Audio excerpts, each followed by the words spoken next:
Good morning students.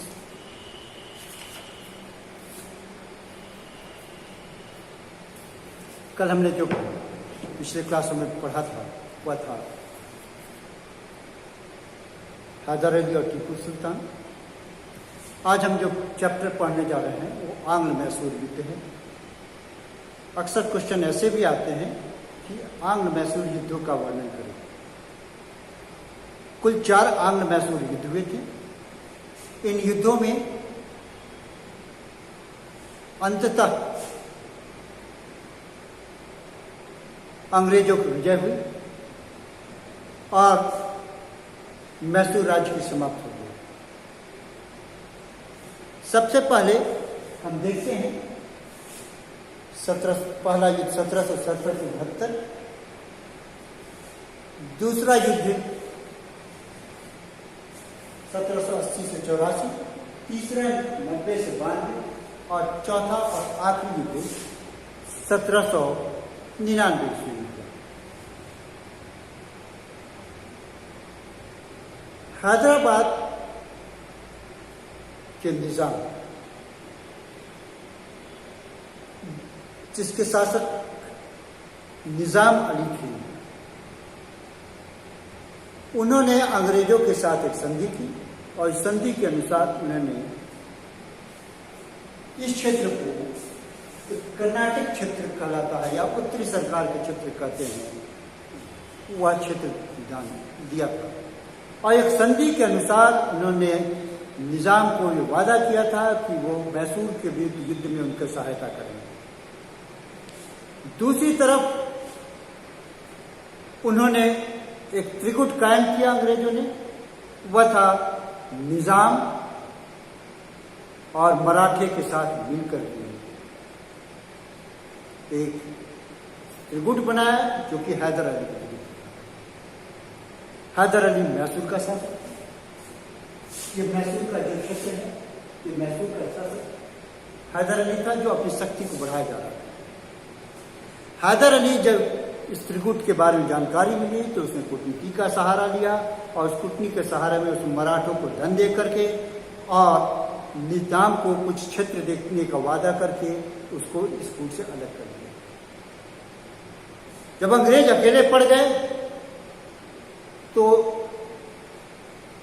उसने अंग्रेजों के प्रति एक युद्ध छेड़ा, लेकिन अंग्रेज बहुत तेजी से निजाम को अपनी ओर मिला लिए।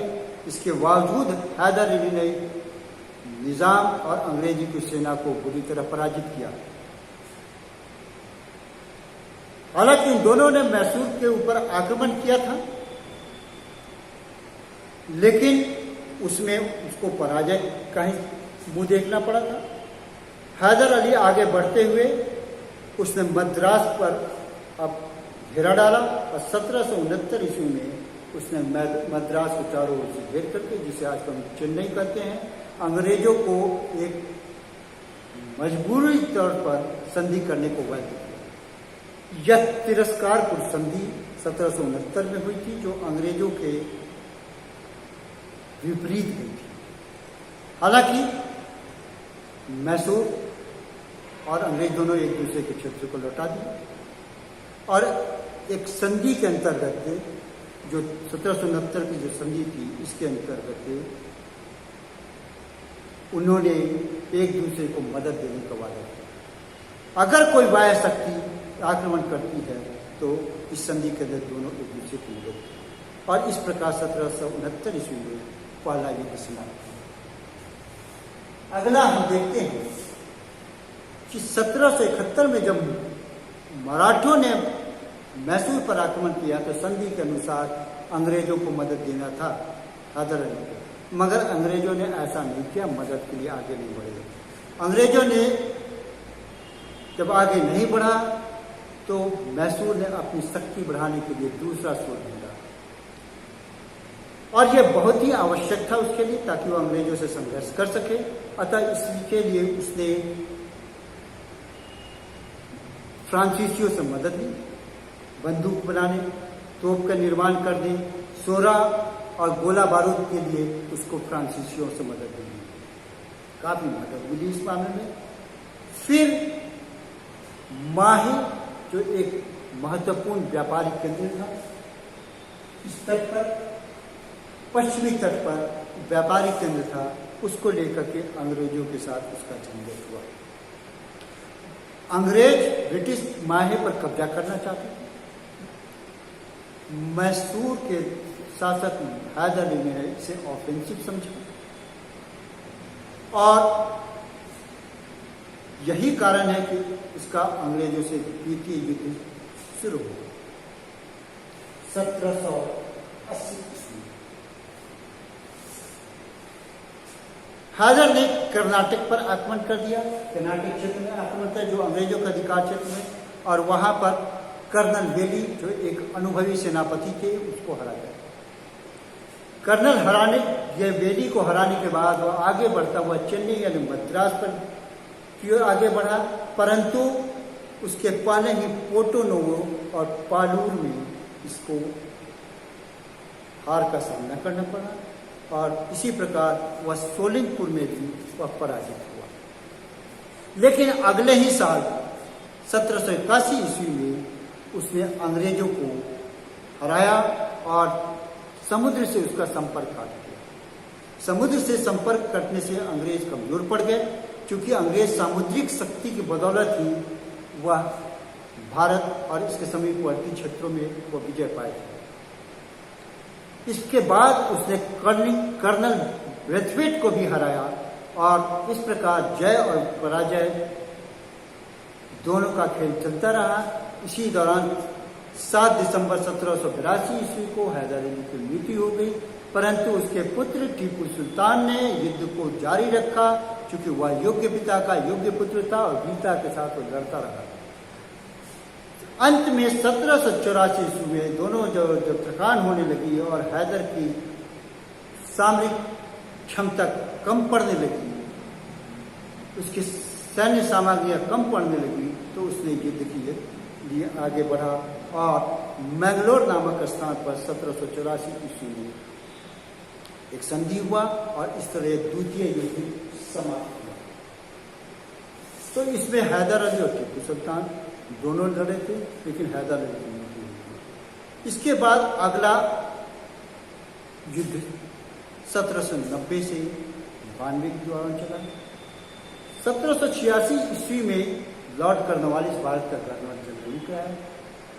जब भारत का गवर्नर जनरल बनकर आया तो उसकी इच्छा साम्राज्य विस्तार की थी, क्योंकि वह साम्राज्य विस्तार की इच्छा से लिप्सा से पूरी तरह सरोबोर था। लेकिन 1784 में जो पिट्स इंडिया एक्ट लागू किया गया था, का निर्माण किया गया था, तो उसके अनुसार साम्राज्य विस्तार की मनाही थी भारत में। लेकिन प्रारंभिक दौर में 1786 आने के बाद उसने साम्राज्य विस्तार तो नहीं किया, लेकिन ज्यादा दिन तक अपने को नहीं रोक पाया और उसने साम्राज्य विस्तार के लिए विशेष रूप से मैसूर के राज्य को विजित करने के लिए उसने कई चाल चलने लगे। उसने एक ट्रिपेटाइट संधि की, त्रिपक्षीय संधि की, और ये वही संधि थी जो मराठे, निजाम इन दोनों के साथ की।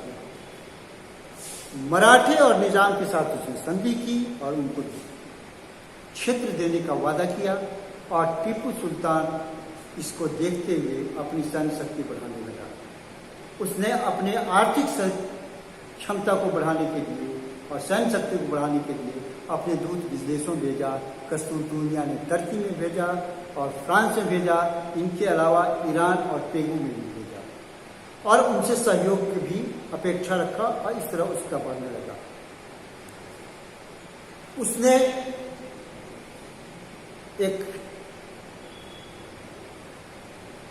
त्रावणकोर के मामला उसके समक्ष अब आ गया। त्रावणकोर को लेकर के अंग्रेजों के साथ इसका डिस्प्यूट हो गया। त्रावणकोर, जयकोटा और क्रैंगनूर को, जो कोचीन रियासत के क्षेत्र थे, उसने उसको खरीदने की कोशिश की। चूंकि टीपू कोचीन रियासत को अपना हिस्सा मानता था, जब अंग्रेजों ने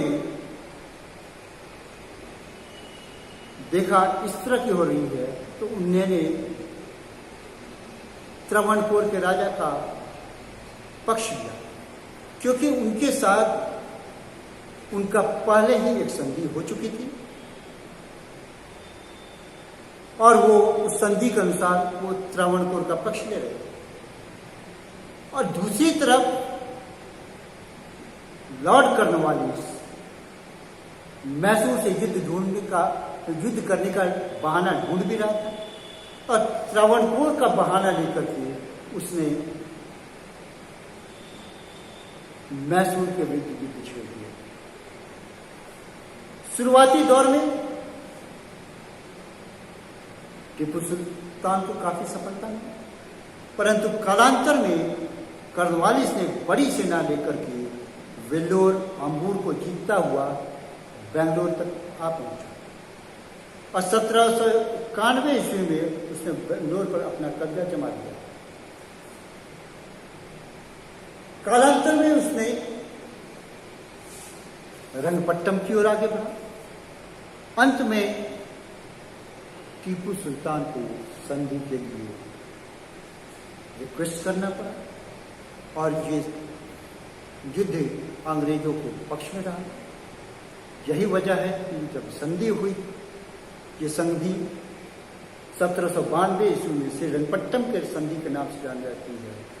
इसमें टीपू को आधे से अधिक अपने किले अंग्रेजों सौंपने पड़ा, 30 लाख पाउंड सौंपना पड़ा खजाने के रूप में, अपने 2 पुत्रों को बंधक के रूप में सौंपना पड़ा और इस प्रकार टीपू की शक्ति आधी रह गई। इधर मराठों को भी कुछ उत्तरी तुंगभद्रा के क्षेत्र में, तुंगभद्रा के जो क्षेत्र है नॉर्दर्न पोर्शन ऑफ तुंगभद्रा, उसको मराठे को दिया गया और कुछ पेन्नार और कृष्णा नदी के जो क्षेत्र हैं वो निजाम को दिया गया। इसलिए टीपू का क्षेत्र के दृष्टिकोण से काफी नुकसान हुआ, लेकिन टीपू ने हार नहीं मानी। इतना ही नहीं, हम देखते हैं कि उसका समुद्र से भी संपर्क किया। 1798 ईस्वी में लॉर्ड वेलेस्ले, जिसका पूरा नाम लॉर्ड मरिंगटन वेलेस्ले था, भारत का गवर्नर जनरल कराया। वह घोर साम्राज्यवादी था। उसने आते ही सब्सिडियरी एंड सहायक संधि लागू किया। वह एक नीति थी जिसके अंतर्गत किसी भी भारतीय राज्य को अंग्रेजी रेजिडेंट और उसकी सेना को रखनी पड़ती थी और उसका खर्च उठाना पड़ता था। बदले में अंग्रेज उसे वायु सुरक्षा प्रदान करते थे और ये वादा करते थे कि आंतरिक मामलों में वो कोई भी दखलंदाजी नहीं करेंगे, लेकिन होता उल्टा था। वो आंतरिक मामलों में दखलंदाजी करते थे और वायु सुरक्षा वो क्या देंगे जो खुद आक्रमणकारी हो। खैर जो भी हो, उसने टीपू पर यह कहा, दबाव डाला कि वो सब्सिडियरी अलायंस अपनाए। टीपू ने इसको स्पष्ट तौर से इनकार कर दिया। हाँ, निजाम ने जरूर स्वीकार कर लिया। फिर उसने निजाम और मराठों के साथ एक गुट बनाया और आगे टीपू की ओर आक्रमण करने की अग्रसर हुआ। टीपू अंग्रेजों के विरुद्ध एक मोर्चा खोलना चाहता था, लेकिन उसके लिए उसको शक्ति में वृद्धि करनी थी और अफगानिस्तान और कस्तुनतुनिया जैसे क्षेत्रों पर उसने अपने राजदूत भेज करके अपना संपर्क बढ़ाया। लेकिन इनके संपर्क बढ़ाने को अंग्रेजों ने गलत दृष्टिकोण से देखा। उसने उस पर इल्जाम लगाया कि विदेशियों से मिल करके वह अंग्रेजों को विरुद्ध षड्यंत्र रचना है, जबकि हकीकत की मात्र 12-14 शिल्पी जो विदेशों से आए थे वो रोजगार की तलाश में आए थे, लेकिन उस पर इल्जाम लगाया गया और 4 मई 1799 ईस्वी को टीपू की अंग्रेजों के विरुद्ध संघर्ष करते हुए मृत्यु हुई। लेकिन इसके पहले उसने कई युद्धों का सामना किया। उसे कई युद्धों को सामना करते हुए पराजय के देखना पड़ा था, लेकिन अंत में वो अपने किले के सुरक्षा के लिए आ गया और किले की सुरक्षा करता हुआ अपने किले के फाटक पर हुआ लड़ता हुआ किले की सुरक्षा करता हुआ वीर को प्राप्त हुआ। 4 मई 1799 ईस्वी को टीपू मरा तो मैसूर अंग्रेजों के कब्जे में आ गया। लेकिन इसके साथ ही अंग्रेजों ने कन्नड़, कोयम्बटूर, बेनाड, धर्मपुर, धारपुर, मैसूर और अन्य क्षेत्रों को जीता और उस राज्य को कई हिस्सों में, छोटे छोटे हिस्सों में बांटा और इस छोटे हिस्सों में एक निजाम को दिया, एक मराठी को दिया, जो अधिकांश हिस्सा था जो लैंड से था उसने कब्जा कर लिया और मैसूर को पुराने वड़ियार डायनेस्टी यानी वड़ियार वंश के पालक को राजा बनाकर रखा गया। क्योंकि मैसूर राज्य पूरी तरह नहीं हड़प पा गया, कोई यह न कर सके मैसूर पूरी तरह हड़प लिया गया, इसलिए वहाँ पर एक राजकुमार जो मात्र बालक था उसको राजा बनाया गया, उसके रीजेंट के रूप में अंग्रेज वहाँ। तो इस प्रकार हम देखते हैं कि 4 युद्धों के पश्चात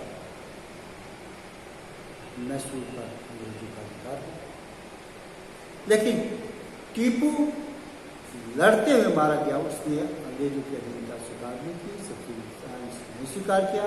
उसका मानना है, कहना था कि काफिरों की दयनीय स्थिति की तरह रहने से अच्छा है पेंशन प्राप्त नवाबों की सूची में अपना राज्य का नाम लिखवाने और अपना नवाब के रूप में नाम लिखवाने से अच्छा है कि वीरता से लड़ते हुए अपने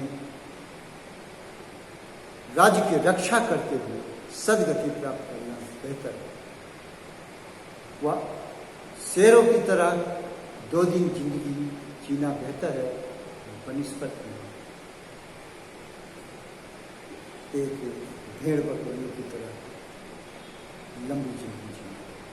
इस प्रकार हम देखते हैं 4 युद्धों के पश्चात किस तरह से अंग्रेजी समाज में